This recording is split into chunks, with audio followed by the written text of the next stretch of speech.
గురూజీ 72 గంటల్లోనే ఫోన్ లోని అద్భుతమైన జ్యోతిష్య పరిష్కారం చూపిస్తారు. నమ్మండి నమ్మకపోండి, ఇది నిజం. శ్మశాన కాళి రుద్ర చౌడీదేవి ఆరాధకులు నంబర్ 1 వశీకరణ స్పెషలిస్ట్.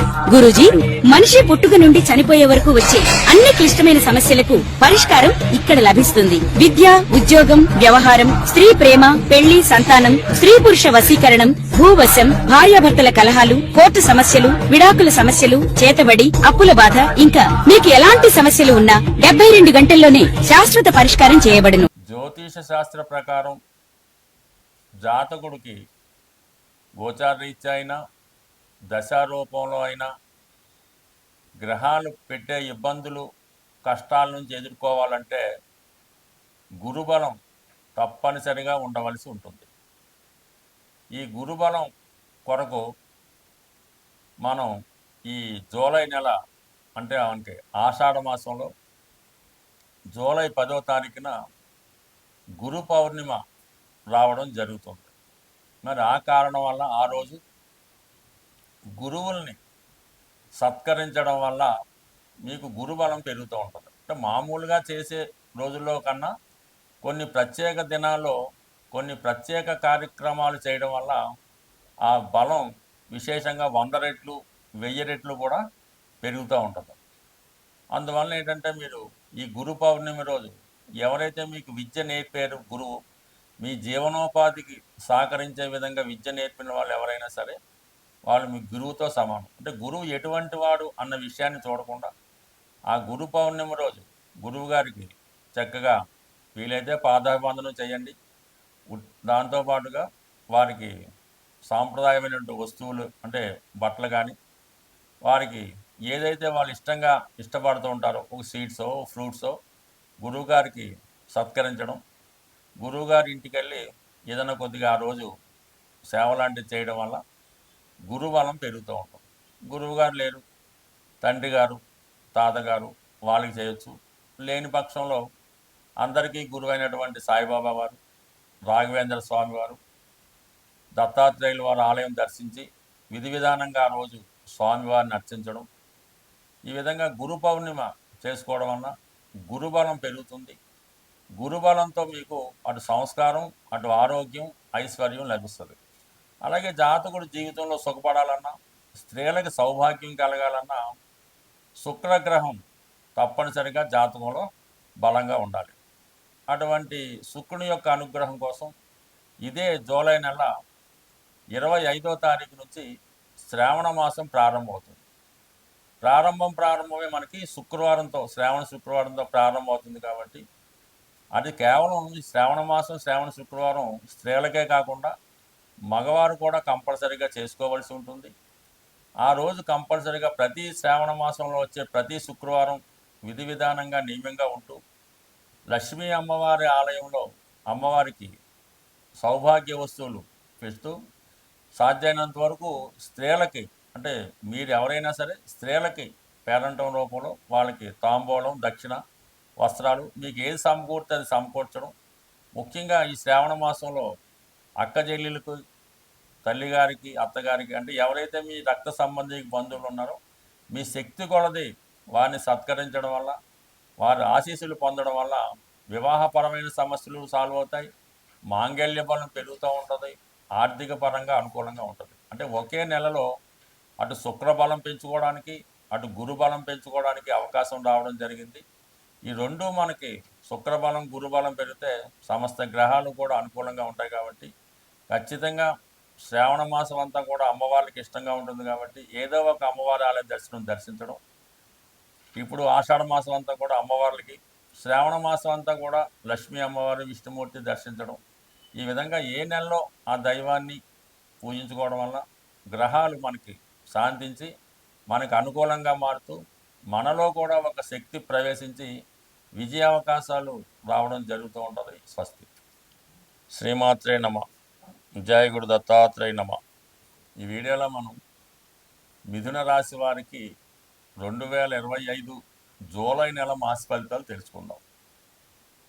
మరి మిథున రాశి వారికి జూలై నెలంతా కూడా అద్భుతమైనటువంటి యోగాలు రాశి యందు ధనస్థానం అందు ఏర్పడడం వల్ల జాతకుడు తను ఇన్నాళ్ళుగా చేస్తున్నటువంటి కృషికి తగిన ఫలితం, గుర్తింపు రావడం జరుగుతూ ఉంటుంది. తృతీయాధిపతిగా ఉన్నటువంటి రవి రాశి యందు సంచరిస్తున్నప్పుడు రాశిని చాలా ఉత్సాహంగా యాక్టివేట్ చేయడం జరుగుతూ ఉంటుంది. తన యొక్క మేధస్సుతో ఏ సమస్యన్నా పరిష్కరించగలడం, ఒక విధమైనటువంటి గుర్తింపు, హోదా కూడా రావడం జరుగుతూ ఉంటుంది.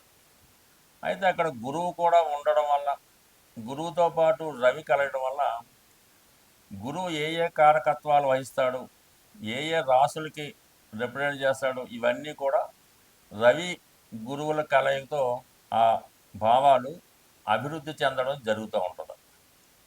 దశమాధిపతిగా గురువు రాశియందు సంచరిస్తూ తృతీయాధిపతి రవితో కలయడం వల్ల అనూహ్యంగా వృత్తిలో మార్పు రావడం జరుగుతూ ఉంటుంది. యాక్టివిటీస్ కానీ, టైంలు మారడం కానీ, వేరే ఉద్యోగంలో మారడం కానీ జరుగుతూ ఉంటుంది. జాతకుడికి ఒక అధికార హోదా లాంటిది వృత్తిలో రావడం జరుగుతూ ఉంటుంది. లేదంటే పై అధికారులు కూడా జాతకుడు చెప్పిన విధంగా వారి యొక్క వర్క్ అది చేయడం జరుగుతూ ఉంటుంది. అంటే ఒక కోఆపరేషన్ లాంటిది లభిస్తూ ఉంటుంది. ఇంకా సప్తమాధిపతిగా ఉన్నటువంటి గురువు రవితో కలియడం వల్ల జీవిత భాగస్వామి యొక్క ఆరోగ్యం బాగుంటుంది, వారు ఉత్సాహంగా ఉంటారు. వారికి ఏమైనా ప్రభుత్వ అవకాశాలు కానీ, విదేశ అవకాశాలు కానీ, దూర ప్రాంత ప్రయాణం చేసే అవకాశాలు కానీ రావడం జరుగుతూ ఉంటుంది. అంటే తృతీయం ఎప్పుడు కమ్యూనికేషన్స్, ప్రయాణాలు చెప్తూ ఉంటుంది. సప్తం అన్నది వైఫ్. ఇక్కడ అక్కడ నుంచి లెక్కేసుకున్నప్పుడు ఈ రెండు గ్రహాల కలయిక జాతకుడు కన్నా జాతకుడు యొక్క వైఫ్కి కానీ, లేదంటే భర్తకు కానీ ఇటువంటి గొప్ప అవకాశాలు రావడం జరుగుతుంది. సంతానానికి అటు సంతానిచ్చే గ్రహం గురువు, సంతాన కారకుడు రవి అవ్వటం వల్ల ఈ సమయంలో ఎవరైనా సంతానం కొరకు రెగ్యులర్గా కాకుండా ఏదైనా ఒక ప్రత్యేకమైనటువంటి పరిస్థితుల్లో కృత్రిమంగా కానీ, ఐవీఎఫ్ ద్వారా కానీ వైద్యపరంగా సంతానం కొరకు ప్రయత్నం చేస్తున్నవారు కంపల్సరిగా మీరు ఈ జూలై నెల 15వ తారీఖు లోపల వైద్యం ద్వారా గర్భం వహించే అవకాశం ఉంటుంది. సో ఇది ఒక ఇండికేషను. ఆ విధంగా ప్రయత్నం చేసిన వారికి ఆ విధమైన ఫలితం పొందడం జరుగుతూ ఉంటుంది. ఆల్రెడీ సంతానం ఉన్న వాళ్ళకి ఎలా ఉంటుందంటే వారి పిల్లల యొక్క అభివృద్ధి కంపల్సరిగా అనుకూలిస్తూ ఉంటాయి. దాంతో ఈ జూలై 16 తర్వాత రవి ధనస్థానంలోకి వచ్చి అక్కడ ఉన్నటువంటి రాష్ట్రాధిపతి బుధుడితో కలుస్తాడు.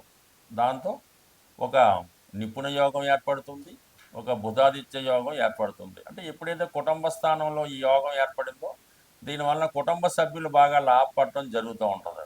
వారికి విద్యార్థులైతే విద్యలో బాగా రాణించడం, జాతకుడి యొక్క వాక్చాతుర్యం పెరగడం, గృహంలో అందరూ కూడా జాతకుడికి సహకరించడం జరుగుతూ ఉంటుంది. ఒక సమిష్టి కుటుంబంగా ఒక సమిష్టి నిర్ణయం తీసుకొని కుటుంబ అభివృద్ధికి కారణం అవడం జరుగుతూ ఉంటుంది. అయితే ప్రభుత్వ ధనం మీకు కలిసి వచ్చే అవకాశం ఉంటుంది. ఇక చతుర్థాధిపతిగా బుధుడు రవితో కలిసి ఉండడం వల్ల మీరు ఏదైనా గవర్నమెంట్ లోన్ కోసం ప్రయత్నం చేసిన ప్రయత్నం జరుగుతుంది, స్కాలర్షిప్ లాంటిది వస్తుంది. అలాగే మీ యొక్క వాక్చాతుర్యం పెరగడం వల్ల ఒక ఇంటర్వ్యూకి వెళ్ళినా, ఏదైనా ఒక పని మీద ఎవరితో మాట్లాడినా 100% మీకు సక్సెస్ రావడం జరుగుతూ ఉంటుంది. అంటే 12వ స్థానంలో శుక్రగ్రహం అంటే పంచమాధిపతి వెయిల్లో ఉండడం వల్ల చాలా కాలంగా మీకు ఒక హాబీగా ఏదన్నా వస్తువు కొనాలని కానీ, ఒక దాంట్లో ఇన్వెస్ట్ చేయాలి కానీ, ఏదైనా ఒక ఎంటర్టైన్మెంట్ కార్యక్రమంలో పాల్గొవాలని అన్నటువంటి మీ యొక్క జీవితాశయం, మీ కోరిక 100% నెరవేరే అవకాశం ఉంది. అలాగే మీరు ఎవరినైతే కలుసుకుందాం అనుకుంటున్నారో వాళ్ళతో కలుసుకొని కొన్ని రోజుల పాటు కానీ, కొంతసేపు కానీ ఏదైనా ఒక ఏకాంత ప్రదేశంలో పరస్పరం కష్ట సుఖాలు చెప్పుకొని వారి యొక్క సానుభూతి మీరు పొందడం కానీ, మీ నుంచి ఏదైనా ఒక బహుమతి, వారి నుంచి ఏదైనా ఒక బహుమతి వచ్చి ఒక తీపి గుర్తుగా మిగిలిపోయే అవకాశం ఉంది.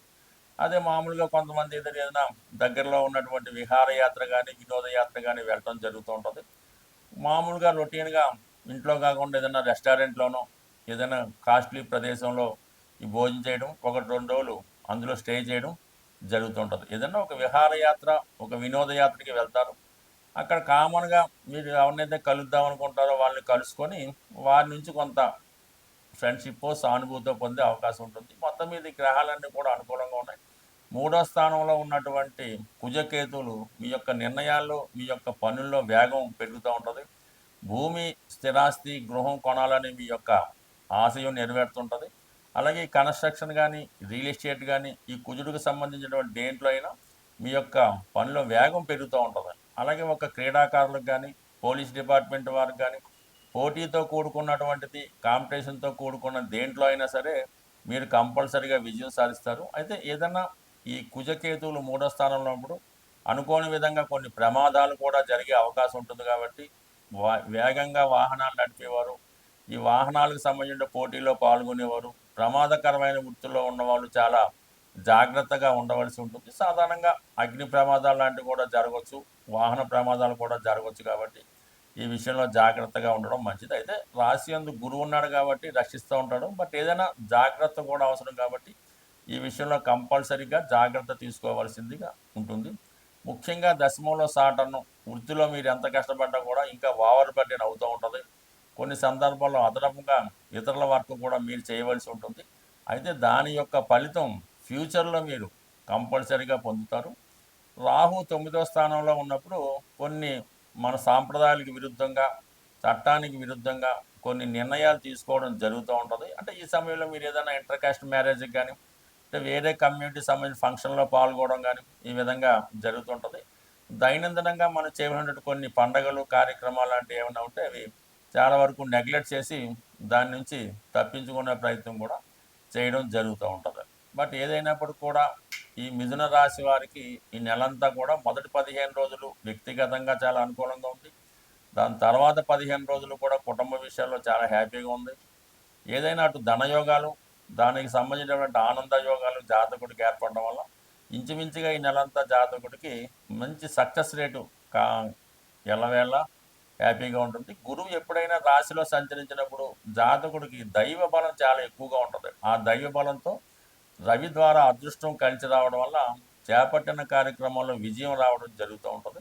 మరి ఈ వారం ఈ రాశి వారు లక్ష్మీ అమ్మవారి అనుగ్రహం కోసం అమ్మవారి యొక్క శ్రీ సూక్తం కానీ, లేదంటే లక్ష్మీ స్తోత్రం కానీ, కనకదార స్తోత్రం కానీ పారాయణ చేయడం వల్ల ప్రతి శుక్రవారం అమ్మవారి ఆలయ దర్శనం వల్ల కొన్ని అనుకోని ఖర్చుల నుంచి, కొన్ని ఇబ్బందుల నుంచి బయటపడే అవకాశం ఉంటుంది. స్వస్తి.